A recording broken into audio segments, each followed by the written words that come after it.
इस भूतिया गांव के लोग सिर्फ रात को ही दिखाई देते थे और जैसे ही सूरज निकलता पूरा गांव एक सुनसान खंडर बन जाता था। लेकिन रात होते ही पूरा गांव हरा भरा हो जाता। एक रात शहर से आए 3 लड़के रास्ता भटक गए और उसी रहस्यमयी गांव में पहुंच गए। गांव वालों ने रात को उन शहरी लड़कों की अच्छे से खातिरदारी की, लेकिन जब सुबह वो शहरी लड़के उठ के देखते हैं पूरा गांव खाली नजर आ रहा था और रात को जो लोग थे वो दिन में अजीब हालत में दिख रहे थे। शहरी लड़के डरते हुए पूरा गांव छान मारते हैं, लेकिन उन्हें कोई इंसान नजर नहीं आता। पर जैसी ही रात होती है गांव के सारे लोग प्रकट हो जाते हैं। शहरी लड़कों को कुछ समझ नहीं आ रहा था और वो गाँव वालों से पूछते हैं कि आप सभी लोग दिन में कहाँ गायब हो जाते हो। तब गाँव वाले कहते हैं हम सभी गाँव वाले कई साल पहले ही मर चुके हैं, लेकिन पूरे गांव को एक श्राप मिला था। उस वजह से हमारी आत्माएं इस गांव में भटक रही हैं। दरअसल कई सालों पहले सूरी बाबा के कहने पर प्रमोद ने अपने बच्चे को जमीन में दफना दिया था, क्योंकि सूरी बाबा का कहना था कि ये बच्चा एक चुड़ैल का है और अगर ये बच्चा जिंदा रहा तो पूरे गांव पर आफत आ जाएंगी। लेकिन प्रमोद की पत्नी सरिता अपने मासूम बच्चे को खोने का सदमा बर्दाश्त नहीं कर पाई और उसने अपने प्राण वहीं त्याग दिए। लेकिन मरते समय सरिता ने पूरे गांव को एक श्राप दिया था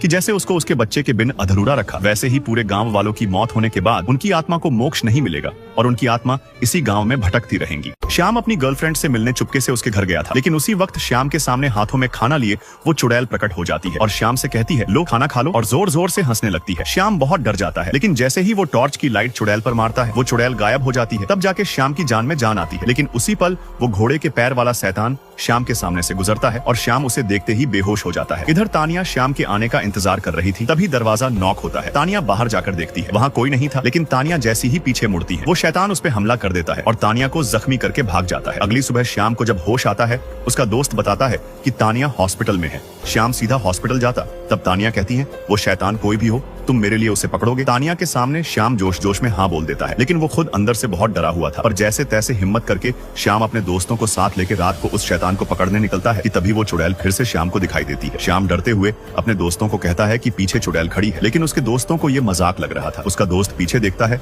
तो पीछे कोई नहीं होता। जैसे ही वे लोग थोड़ा आगे बढ़ते हैं कि झाड़ियों में कुछ हलचल होती। श्याम शैतान समझ के वहाँ से डर के मारे भाग गया, लेकिन उसके दोस्त देखते वो एक गाय का बछड़ा था। चक्कर आने की वजह से अनंता आर्यमन के बगल में सो जाती है। इधर इंस्पेक्टर को नागिन के ठिकाने का पता लग जाता है। वह यह बताने के लिए परमीत को फोन करता है और कहता है कि मैंने कल रात मंदिर में नागिन को देखा था और वह मंदिर साल में सिर्फ एक बार महाशिवरात्रि को खुलता है। इधर अनंता को सपने में शिवजी कुछ दिखाना चाहते हैं, जिसे देखकर वह डर कर उठ जाती है। सभी लोग पूजा के लिए मंदिर के लिए निकल जाते हैं, जहाँ इंस्पेक्टर परमीत को बुलाता है। आर्यमन वहाँ पहुंचकर कहता है कि शायद मैं पहले यहाँ आ चुका हूँ। तभी अनंता को फिर से चक्कर आ जाता है और वह साइड में जाकर बैठ जाती है। आर्यमन उसे सेब देता है, लेकिन वह खाने से मना कर देती है। यह सुनकर वह कहता है कि शायद तुम मेरे लिए व्रत रखी हो, और वह पूजा स्थल पर आ जाती है। वहाँ वह देखती है कि रबीश एक और लड़की की जिंदगी के साथ खेल रहा है। रबीश कहता है कि यह मेरी गर्लफ्रेंड है, इसका नाम कृति है और यह पहली लड़की है जिसे देखकर मुझे जो महसूस हुआ वही इसे भी महसूस हुआ। तभी अनंता कहती है कि मैंने सुना था तुम्हारी शादी किसी अनंता नाम की लड़की से तय हुई थी। यह सुनकर वह कहता है कि वह लड़की शादी की रात मेरे घर पर डकैती करके फरार हो गई थी। यह सुनते ही अनंता वहाँ से उठकर पंडित जी बता रहे होते हैं शिवरात्रि के समय सभी नाग नागिनों के अंदर एक अलग सी ताकत उत्पन्न हो जाती है। अगर शिवजी का कोई संदेश होता है तो नागिन उसे अपने सपनों में देखती है। तभी अनंता कहती है इसका मतलब महादेव मुझे कुछ संदेश देना चाहते हैं। तभी इंस्पेक्टर और उसकी पत्नी मंदिर में प्रवेश करते हैं और परमीत कहता है कहाँ है वो नागिन जो रूप बदलती है। इंस्पेक्टर कहता है सर मैंने उसे यहीं देखा था। तभी सामने से अनंता आ रही होती है और वह कहता है सर वो है इच्छाधारी नागिन। परमीत कहता है ठीक से देखो वो मेरी बहू आहाना है, मगर वह बोलता है सर वही है, मैंने कल उसे यहीं देखा था। तभी परमीत बलजीत को बताने जाता है। दरअसल भरनी परमीत का रूप बदलकर इंस्पेक्टर से बात कर रही होती है। तभी अनंता कहती है मुझे उस दिन ही शक हो गया था कि कोई मुझे छुपकर देख रहा है, और वह इंस्पेक्टर को बाहर लेकर जाती है। मगर एक आदमी से टक्कर लग जाने पर परमीत के बर्ताव को देखकर इंस्पेक्टर को शक हो जाता है कि कहीं ये नागिन तो नहीं है जो परमीत सर के रूप में आई है। तभी इंस्पेक्टर कहता है सर मैं मंदिर के बाहर नहीं जाऊंगा। तभी अनंता कहती है मंदिर के अंदर कोई गलत काम नहीं कर सकते और इस वक्त हम मंदिर से बाहर हैं। तभी वह यह सुनकर अंदर की ओर भागने लगता है और वह भागते भागते तहखाने के अंदर चला जाता है। नेक्स्ट इंस्पेक्टर भागते भागते सुरंग में गिर गया, जहां वह सीधे मंदिर में स्थित खजाने में पहुंच जाता है और वह खजाने को देखकर कहता है इतना खजाना, इतने में तो मेरी पूरी 7 पुश्तें बैठकर आराम से खाएंगी। जैसे तैसे वह अपने शर्ट के अंदर खजाने को घुसाने लगता है। तभी अनंता वहां आ जाती है और कहती है मौत तेरे पीछे पड़ी है और तुझे जान बचाने की जगह जेब भरने की पड़ी है। तभी वह उस पर फायर करने लगता है और अनंता उस पर वार कर देती है। अनंता कहती है तू पैसे के कारण मेरे घर वालों को उन लोगों के हवाले छोड़कर चला गया था, आज वह पैसा भी तुझे नहीं बचा पाएगा। तभी वह सोने के आभूषणों को पिघलाकर उसके ऊपर फेंक देती है और उसकी हत्या कर देती है। इधर इंस्पेक्टर की पत्नी उसे ढूंढ रही होती है, जहां भरणी आकर कहती है आप अपने पति को ढूंढ रही हैं? वह कहती है हाँ, आपने कहीं देखा उसे? भरणी कहती है मैंने उसे किसी लड़की के साथ जाते हुए देखा था। तभी वह कहती है आज तो मैं उसकी जान ले लूंगी। अनंता वहां आकर भरणी से कहती है अफसोस यह शुभ काम मैंने पहले ही कर दिया। भरणी अनंता को बताती है महाशिवरात्रि के शुभ अवसर पर उसे शिवलिंग का पवित्र दूध ग्रहण करना पड़ेगा, उसके बाद ही उसे साफ साफ वह संदेश दिखाई देगा जो महादेव उसे देना चाहते हैं। अनंता कहती है पर यह सबके सामने कैसे होगा। आर्यमन और अनंता साथ में रुद्राभिषेक करने चले जाते हैं। रुद्राभिषेक करने के बाद अनंता सबका ध्यान भटकाने के लिए तांडव करने लगती है। भरणी उसे धूपदान दे देती है और उसके द्वारा वो चारों ओर धुआं धुआं कर देती है। इधर आर्यमन को राधिका दिखाई देती है और उसे अपना अतीत याद आने लगता है। तभी अनंता जल्दी से जाकर पवित्र दूध को ग्रहण कर लेती है। दूध ग्रहण करते ही उसे नागमणि का रास्ता दिखाया जाता है। तभी अनंता बेहोश हो जाती है। आर्यमन वहाँ आता है और उसे कमरे में लेकर जाता है। वहाँ वह उसे बिस्तर पर लेटाकर वो खुद राधिका की याद में शराब पीने लगता है। अनंता जैसे ही बेहोशी की हालत से उठती है तभी विक्रम उसे फोन करता है और वह उससे कहता है, आहाना, मुझे तुम दोनों को एक साथ देख अच्छा नहीं लगता है, इसलिए मैंने आर्यमन के लिए कुछ प्लान किया है। तुम कल ऑफिस आना और देखना क्या होता है उसके साथ। अगले दिन अनंता वैसा ही करती है। वो ऑफिस जाती है जहाँ आर्यमन उससे पूछता है, तुम यहाँ क्या कर रही हो। तभी अनंता कहती है, पत्नी हूँ तुम्हारी, तुम जहाँ मैं वहाँ। आर्यमन कहता है, बिना मकसद के तुम कुछ भी नहीं करती। अनंता अपनी सीट पर जाकर बैठती है जहाँ बलजीत कहता है, कितना अच्छा लग रहा है, हमारी अगली पीढ़ी हमारा बिजनेस संभाल रही है। तभी विक्रम कहता है वह अपने हिस्से के शेयर एक टॉप जर्नलिस्ट को दे रहा है जिसका नाम पूरव कोठारी है और उसके साथ उसकी पत्नी भी आई है। जिसके आते ही आर्यमन को कुछ महसूस होने लगता है। दरअसल वह और कोई नहीं बल्कि आर्यमन की एक्स गर्लफ्रेंड राधिका होती है, जिसे देखकर वह भावुक हो जाता है। अनंता उसके हाव भाव देखकर समझ जाती है कि यह राधिका है और आर्यमन वहाँ से चला जाता है। घर आकर वह अनंता से पूछता है, क्या मिला तुम लोगों को, यह करके किसी के फीलिंग्स के साथ खिलवाड़ करके। और वह कहता है कि मैं राधिका को भूल ही नहीं पाता हूँ। बातों ही बातों में वह बताता है कि जब रब्बीश की शादी थी तब मैं उसकी शादी में भी शामिल नहीं हो पाया था और यहीं सोया हुआ था। तभी अनंता सोचने लगती है कि वह कौन था जिसने मुझ पर हमला किया था। नेक्स्ट पार्ट के लिए कमेंट करें।